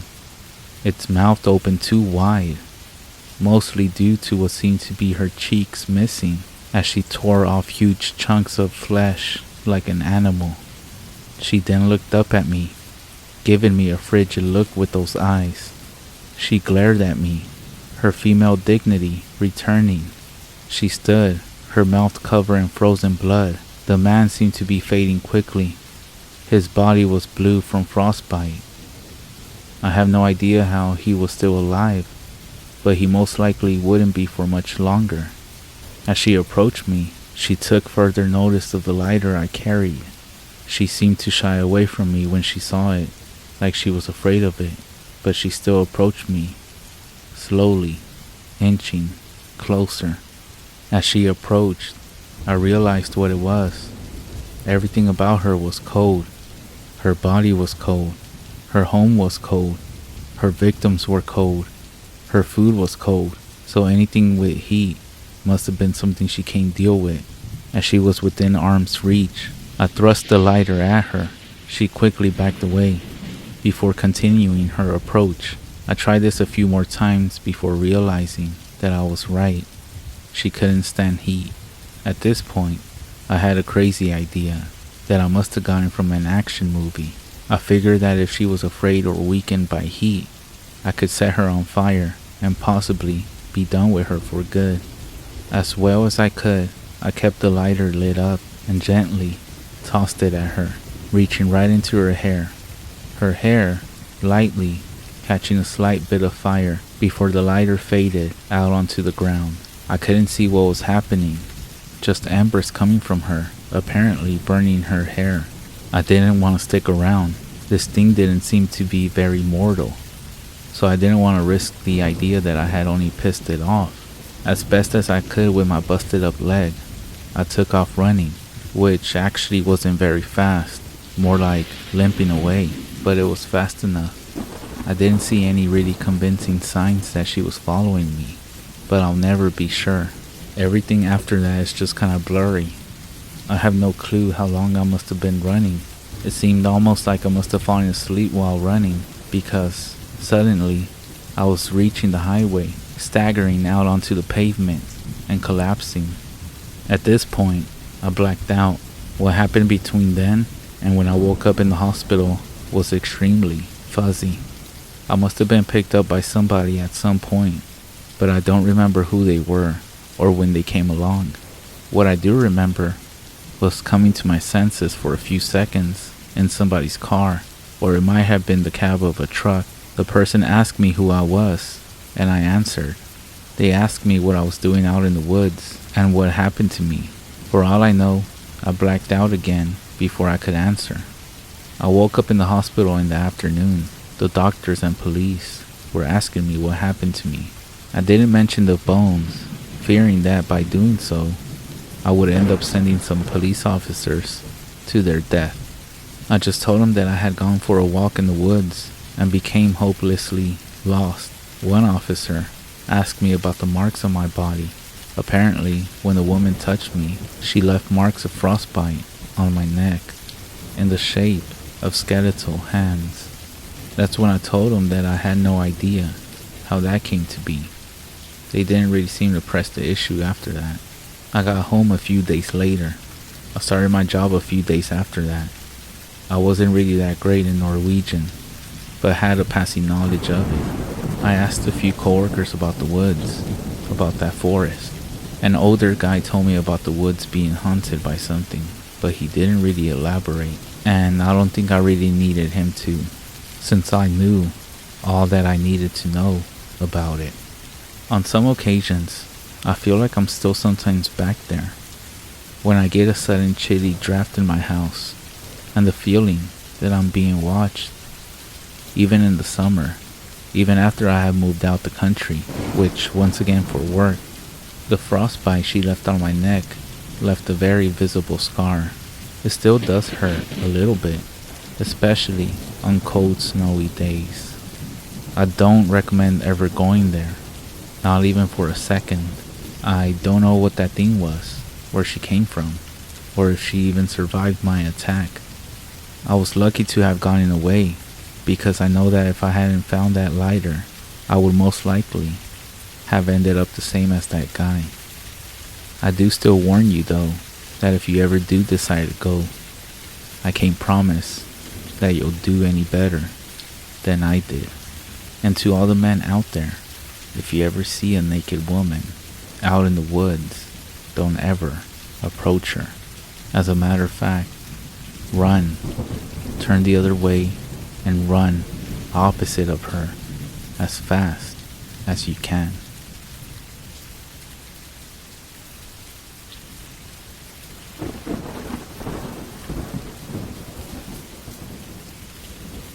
This incident took place when I was 17. I was with my family. We were going through the mountains near Window Rock, Arizona. It was late at night, and all around us as we drove was darkness and tall trees. We were in a pickup truck. I was sitting in the front with my sister and her husband, who was driving. My two brothers and cousin were sitting back in the bed. All of a sudden, this thing or creature runs out in front of us and across the headlights. At the moment, I thought it was a deer. My brother-in-law, Eddie, said it was a coyote. It happened so fast, but just in case, we do say a prayer. After a few minutes, we soon forgot about it, driving along and talking. When up in front of us, there, just standing in the middle of the county road, are 4 more coyotes. Now, I've seen a lot of coyotes out where we live, but rarely do we see them more than 2 at a time, and even less sitting in the road. Eddie slows the truck, but they stay right there almost as if they're daring him. Then, when it looks like he's going to have to stop or hit them, they walk away towards the shoulder and disappeared into the trees.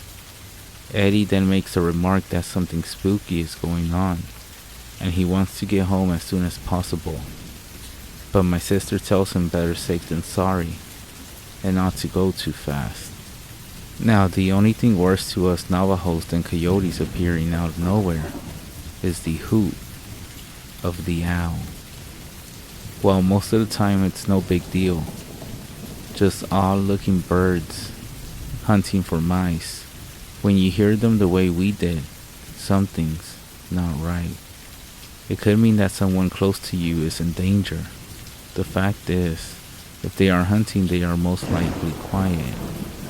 Anyways, we start hearing these owl hoots, one after the other, as if they are calling ahead, alerting some dark entity that we are on our way.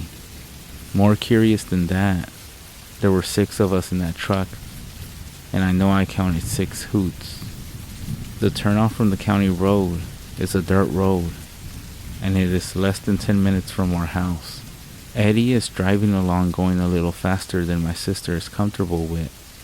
Looking back over my shoulder, I can see the rest of them there in the bed, bouncing and sliding around a little bit. Only a minute or 2 down the road, we can see the lights from the houses, still in the distance, but close enough where we're all feeling better about things. But before we get there, Eddie slams on the brakes and yanks the truck to the left. I see something big and black and definitely upright right in front of us. Despite Eddie's efforts, the truck runs right into it. We hit it so hard that it sounded like a gun going off. I was holding on tight to the door and seat, but but I could hear the rest of my family being thrown around in the back. They were screaming and cursing. Eddie then managed to get control of the vehicle pretty fast. When it stopped, I jumped out to make sure my 2 brothers and my cousin were okay. They were only banged up a little bit, which is more than I can say for the pickup. The whole nose was totaled. The only thing still intact was one headlight, which was still lit up.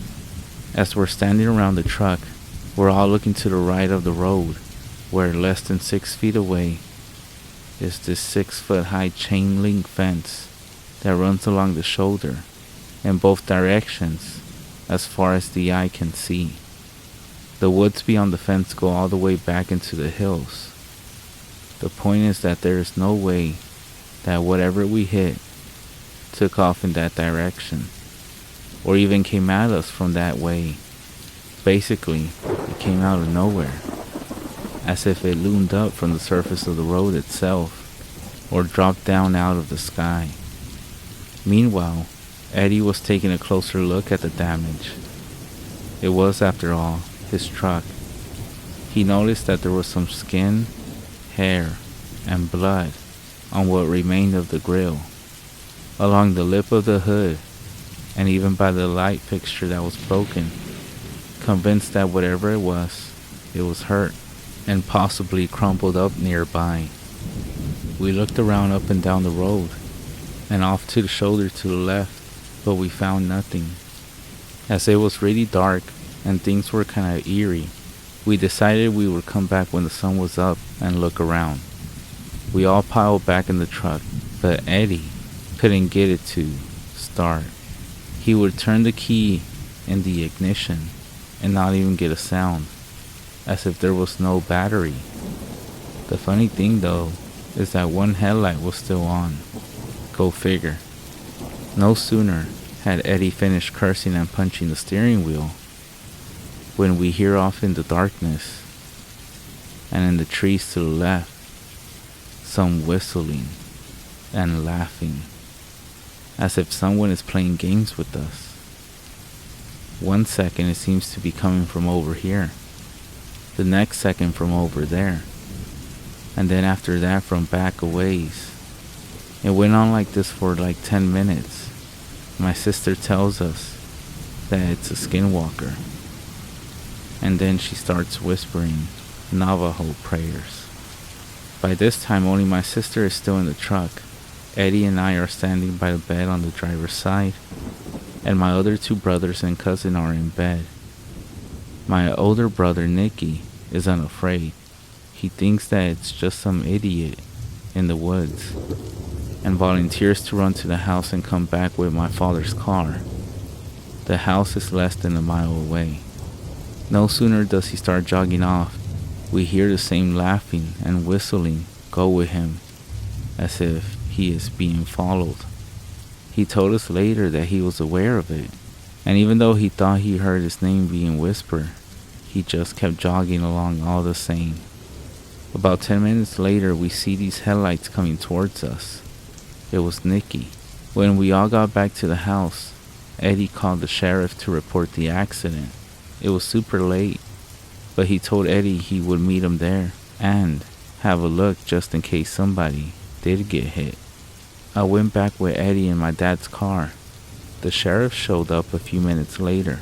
He had one of those industrial flashlights, but as much as he looked around, he couldn't find anything either.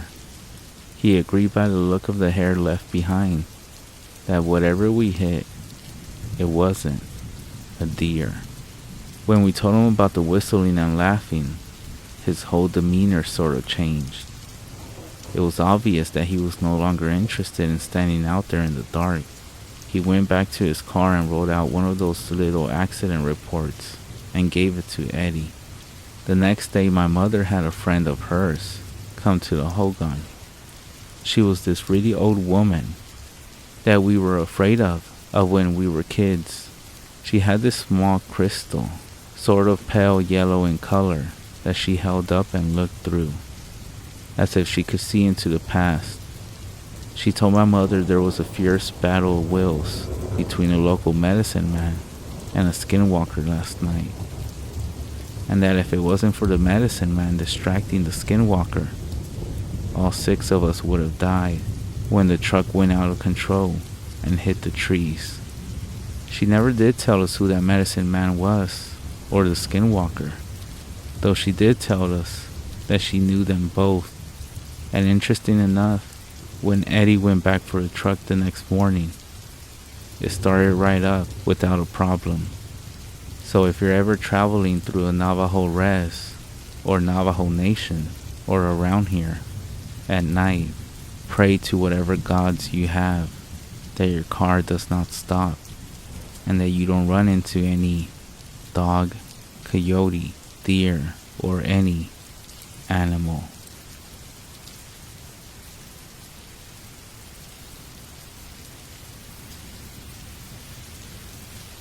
This encounter takes place in Chinle, Arizona, at our house. The 5 of us, a school friend, 2 cousins, my sister and I, were all in high school at the time. We were hanging out and everyone decided to spend the night because it was the middle of the summer and it was so hot. We set up our folks' van and my older brother's pickup truck so we could sleep outside where there was at least a bit of a breeze. We spent most of the earlier part of the night doing what teenagers do, including a little smoke, if you know what I mean, and also a couple of beers. Sometime after midnight, the 3 girls decided to call it a night and climbed into the bed of the pickup truck. My friend and I stayed out on the porch for another hour or so before heading to the van. We must have dozed off soon afterwards. According to my sister, she's a year younger than me. She is still awake, just lying there and looking up at the stars. The sky out here is really clear at night. There are stars everywhere. When out of nowhere, the neighbor's dogs from across the dry bed start to bark, which around here means that the local wildlife is out and about. My sister says she is listening between the sounds of the dogs to see if she can hear what's out there. Black against black, she suddenly sees this figure crouched on the roof of the pickup and staring down at her. She becomes absolutely frozen, partially out of fear and partially through no will of her own. She wants to scream or at least say something, but she can't find her voice. It's as if she's gasping for air, but without making any noise, and as if her lungs just won't fill. Just then, our younger cousin wakes up. She says because out of nowhere she gets this feeling of intense dread. She sits up kind of suddenly, and at the same time, it is like my sister is released from a spell. The air rushes into her lungs, and she lets out a scream, pointing to the top of the truck, but whatever it was is now gone. All 3 girls are now wide awake and panicking. They jump out of the back of the pickup and make for the house where my parents are sound asleep. My friend and I, totally oblivious to the excitement and somewhat under the influence, remain blissfully unconscious. Inside the house, my sister tells the other girls what she saw, or at least thinks she saw. At first they're all scared, but then they just start laughing. Then they become brave. My sister grabs a flashlight from the kitchen drawer, and the 3 of them venture out into the dark yard. They come off the porch and paint the front of the property with the beam of the flashlight. They see nothing of interest. Now they head towards the back of the house, all together as if the light is some kind of shield. As the beam moves across the open yard, and then to the hill of the back of the property, they see this figure, moving quickly and steady, but in an awkward way, as if it has a new pair of shoes, making its way to the top. Before they can get a good look, it disappears over and down to the other side. My sister wants to go after it, but my 2 cousins pull her back towards the house. They go inside and wake up my parents. My mother refuses to leave the house, but my father, thinking that he's got some sort of thief running around his property, grabs his shotgun, 20 gauge, and makes for the hill. Of course, whoever or whatever it is no longer to be seen. He fires off 2 shots into the darkness anyway. Not that she needs to after those 2 shotgun blasts, but my sister then comes over to the van to wake us up to go inside the house. The only thing I'm asking is why the old man is blasting away into the night. She tells me her story. My friend, who definitely party harder than I did, doesn't stir an inch. I told my sister I'm staying where I am, so the 3 girls decide they too are staying outside and set up watch. All 3 girls promise they won't fall asleep. Nevertheless, the 2 cousins are soon nodded out, and my sister is again alone with the stars. She says it's no more than 20 minutes, if even that many, when she hears what sounds like someone talking to themselves in Navajo. But it's old Navajo, and she doesn't know what's being said. The sound is coming from back by the hill. My sister wakes up the other 2 girls, and they run back up to the house. My sister makes her way back to my parents' room. My dad is out like a light and not responding. My mother, however, is talking in her sleep, as if she's admonishing someone. At the same time, she is invoking the name of Jesus. We are Christian after all. The next morning, my sister is asking her if she remembers any of it. My mother recalls having a dream in which something dark and menacing is outside the door trying to find its way in. She has no doubt it was evil, but she says that the prayer she did made it go away. Anyways, at the same time my mother is talking in her sleep, my sister feels a presence to the back door of the house of something she describes as evil. All 3 girls swear there's a heavy smell of something dead, which makes them nauseous. No sooner does my mother name Jesus, the feeling and the smell go away. When morning comes and the sun is up high and bright, the 3 girls and my mother go outside and have a look around. There, up on the hill is a spot in the high grass that's all flat, as if something was sitting there. But there are no trails, tracks, or footprints of any kind. As they all come back to the house, my sister leaves the group and goes to the pickup where she left her sandals. She finds upon one of them a clump of long black hair, frizzy and tangled. All of the girls, including my mother, have dark hair, but none of them like that clump. She shows it to my mother, who tells her to immediately throw it into the fire of the stove. She tells her it is the mark of a skinwalker, who intends to do bad medicine and must be destroyed.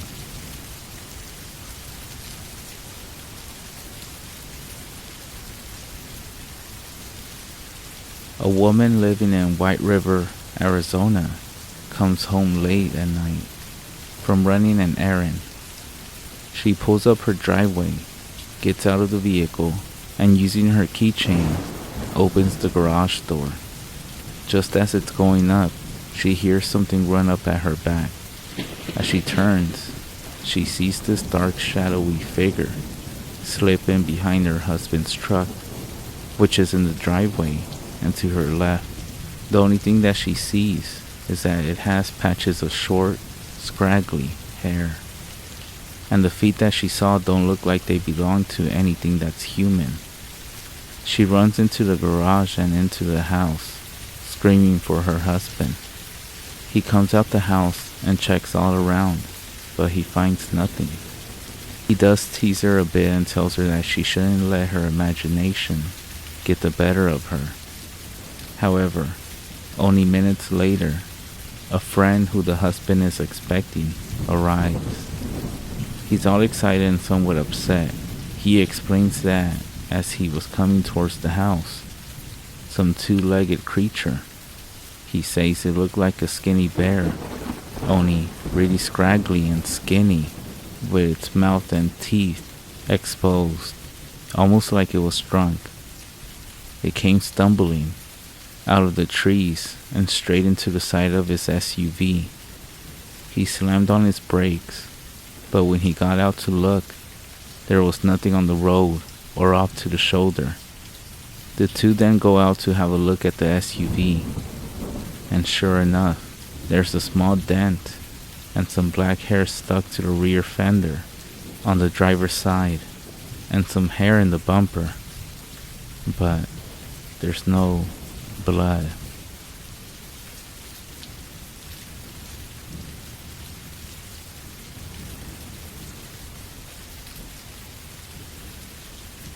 I recently moved to a house in Russia. I spent a few days in there, and I did not feel anything was wrong. One day, I decided to explore the snow-covered terrain, as staying in the cabin had become boring. I then noticed there were scratch marks on my door. They seemed very strong and prominent, yet I thought of it as some effect of the weather. There wasn't anything interesting, only the intriguing environment of the place itself. I soon discovered a pile of bones, scattered across the snow. I shook it off as a kill or a hunt of some sort. I kicked at the snow in hopes of finding a decent object that would be the highlight of my day.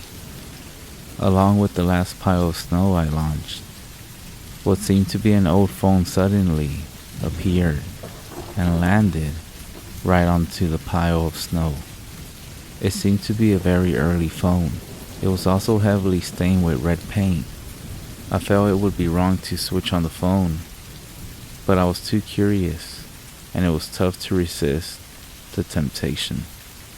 After I returned, I charged the phone, and sure enough, it opened up.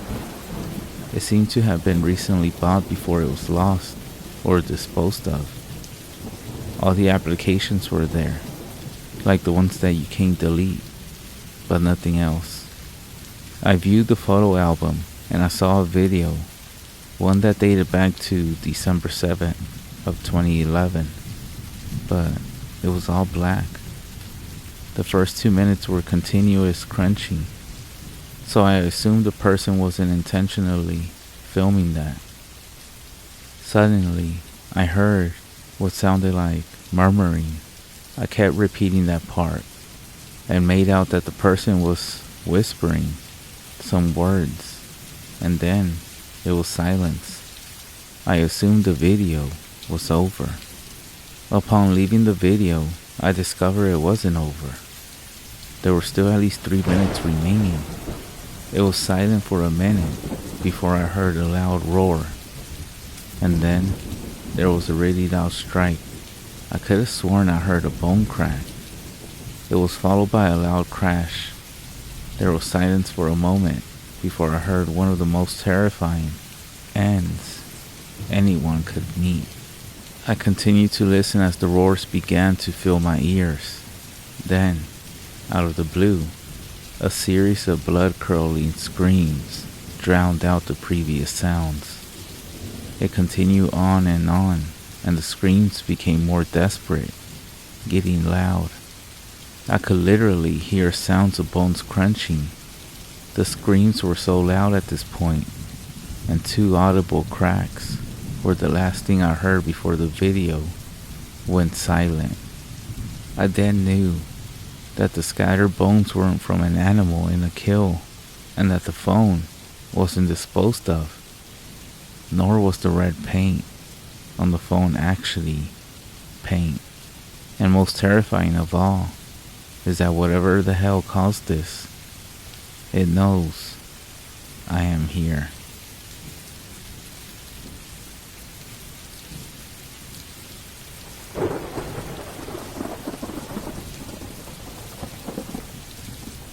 This is my true Skinwalker story. At the time of this experience, I had no knowledge, nor had I ever heard about a Skinwalker. I was 19 years old, and I lived in Phoenix, Arizona, with my parents while attending community college. My sister-in-law had asked me to go with her to Tuba City, Arizona, to visit with her mother and pick up some papers. Her mother was a school teacher there on the Navajo res. We would be staying there overnight. Her mother lived in one of those small government houses on the res. There were about 3 or 4 houses near her on a small paved street, except for a few buildings near there. It was pretty isolated. My niece and nephew were with us, and we'll call my sister-in-law Mary, my nephew Mike, and my niece Amy. Mike was only 10 years old, and Amy was 9. It was early evening when we arrived in Tuba City.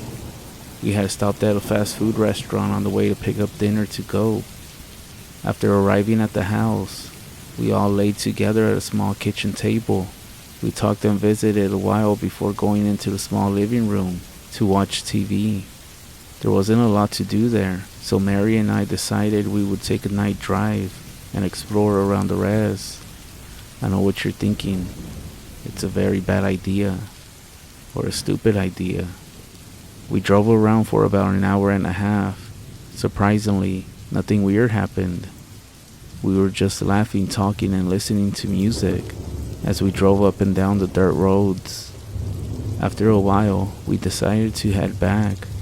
When arriving back home, we stayed up a little bit later, and then we decided it was time to go to bed.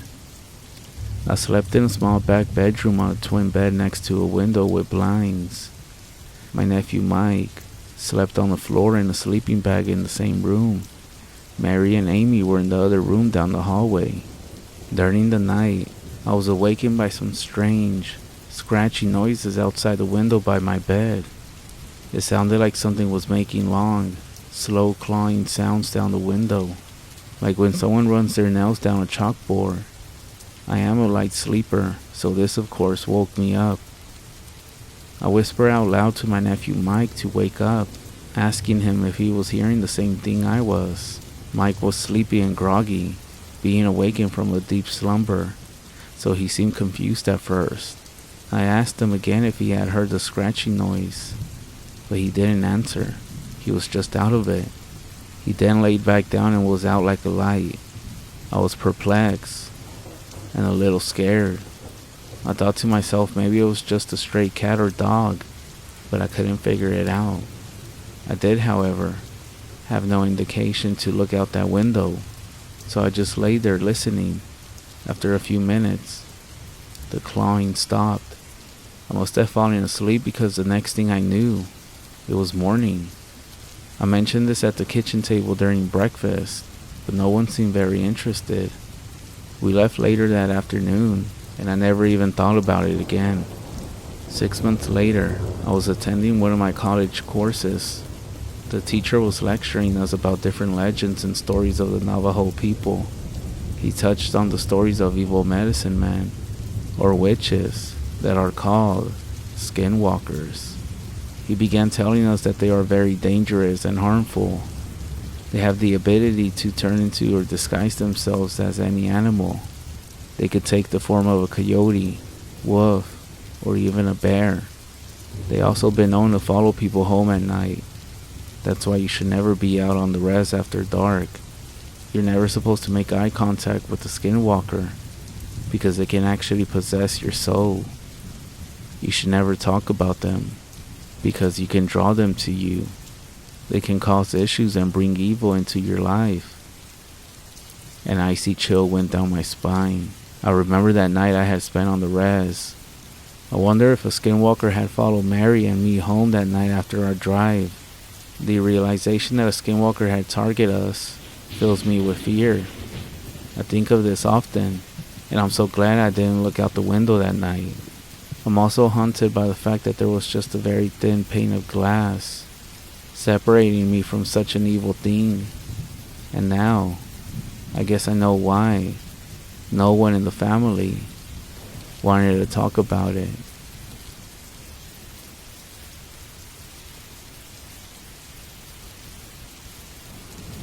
The year was 2004 in South California. I was 16 years old, Native American, Navajo. My grandmother was a medicine woman at such a young age. She was in the process of teaching me her ways. When I was a child, she always told me not to be afraid of anything I might see, and that I was special. Ever since then, it was like a gate opened in me, and I began to see things and feel them sometimes, cries and screams like whispers in my ears. This causes me to have to wear earbuds to sleep, playing some music in order to drown out everything and just sleep. I've been through a lot of hauntings as I was a kid, until this day in 2021, but this haunting was one that has upset me, as something attacked my mother. One day, my mother came to me, and I could see she looked so drained, like she hadn't gotten good sleep in a long time. I asked her what was wrong, when I noticed that she didn't seem scared. She said to me, "I'm terrified to sleep. Every night, I awake, and I can't move at all. And then all of a sudden, I see something dark, slowly crawling from the edge of the bed by my feet, climbing up my legs all the way to me. All I can do was cry. I feel hands on my neck starting to choke me. I try to move to wake up your dad, but nothing happens." I kept my eyes on her, listening to her story to hear every word. I am no stranger to the supernatural, and I know ways to keep things away. This angered me, that something in my family's home was hurting my mother. I tried to calm her down and assure her she would be okay. "Mom, come sleep in my room tonight. I'll stay up and watch you as you sleep, and I'll see if I can catch it. I have a little dog named Princess. She was a very good dog. She would sleep with me in my room, and she would always growl when she felt danger, tangible or supernatural. Through the night, she would keep watching me all the time, and she made me feel safe. That night, my mother came into my room, laid on the bed, and I told her to sleep, reminding her that I would be here so that she doesn't have to worry about anything. It was around 10 p.m., and she finally fell fast asleep. I stayed up right next to her with my dog in the middle of us. The dog soon fell asleep too, and at around 2 a.m., nothing had yet happened. So I got up to use the bathroom. As I was coming out of the bathroom, I looked at my bedroom door, which I kept open just in case, and that's when a dark shape ran past inside. In my head, I thought, well, here we go. I walked back into my room and closed the door behind me. I laid on the bed and waited for anything to happen. Before long, I was getting bored since nothing was happening. I lay on my stomach with my hand holding my head. I let out a long breath. I folded my hands and I laid my head on them, facing away from the door. Not even 1 second passed and I heard my door open. I had a quick conversation in my head, and it was something like this. "Did something wake you up? Maybe my little brother. He must have woken up." As I was saying this in my head, I felt like someone was shaking the bed, but only by our heads. They were shaking it in a way as if they were testing to see if a person was awake. I said again in my head, "It must be my little brother. I better get up to see if he's okay." But when I tried to move, I couldn't at all. My head, my hands, I was completely frozen. The moment I noticed I couldn't move, I began to feel something climbing on the bed and on top of my mother. My heart began to pound, and I was thinking of what I could do. I felt something like a leg on the side of me from this thing that was on my mom. The bed felt like it was sinking in the middle, and whatever this was had its foot on my dog. My dog didn't even bother moving. It didn't make a noise this whole time. I thought in my head saying I had to do something. I need to think. At that moment, my side began to feel like it was on fire. It hurt so bad, making me lose focus on trying to think. But I pushed through. I ended up facing my fears and panics, and also became committed to prayer. But I couldn't believe it. I couldn't remember any prayers at the moment. I couldn't even make one up. I was blocked. So I looked at my hand that was close to my face, and I tried to focus on it, saying in my head, "Open your hands. Just open it." I tried and tried, but nothing was happening. I kept saying it over and over.